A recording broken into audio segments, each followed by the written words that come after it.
के लिए टूर्नामेंट बहुत मायने रखता है। इस तरह के आयोजन भारतीय खेलों के भविष्य को और संवारने वाले। রবিবার আসানসোল দক্ষিণ বিধানসভার 11 অঞ্চলের 275 নম্বর বুথে অনুষ্ঠিত হলো প্রধানমন্ত্রী নরেন্দ্র মোদীর মন কি বাত শ্রবণ কর্মসূচি।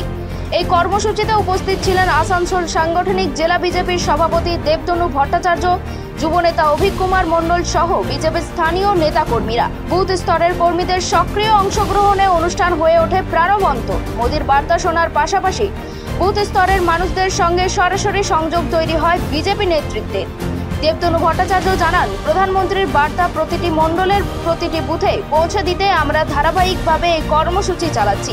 এতে সংগঠন আরও মজবুত হচ্ছে।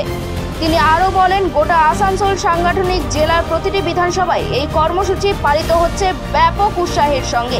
মন কি বাত রেকর্ড তৈরি করেছে, এরকম বড় কোথাও হয়নি।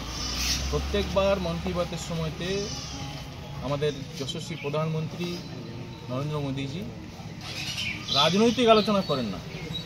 উনি ওখানে দেশের সার্বিক পরিস্থিতি, সমস্যার সমাধান কোথায় হচ্ছে, সাধারণ মানুষ ইউনিক কিছু উদ্যোগ নিয়ে দেশের সমাজে সেবা করছেন, এই ধরনের বিষয়গুলো তুলে ধরে দেশের মানুষকে উদ্বুদ্ধ করেন যে একজন নাগরিক হিসেবে আমাদেরও সমাজের প্রতি কিছু কর্তব্য আছে, দেশের প্রতি কর্তব্য আছে।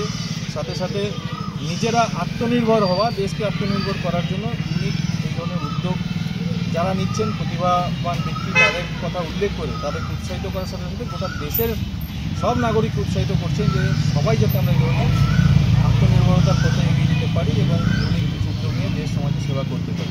এই শ্রবণ কর্মসূচিকে কেন্দ্র করে স্থানীয় এলাকায় তৈরি হয় একটি ইতিবাচক পরিবেশ। বুথ স্তরে সংগঠনের এই প্রয়াসকে কেন্দ্র করে দলীয় কর্মীদের মধ্যে লক্ষ্য করা যায় বাড়তি উদ্দীপনা। আসানসোল থেকে নিজস্ব প্রতিনিধি রিপোর্ট, খবর বাংলা।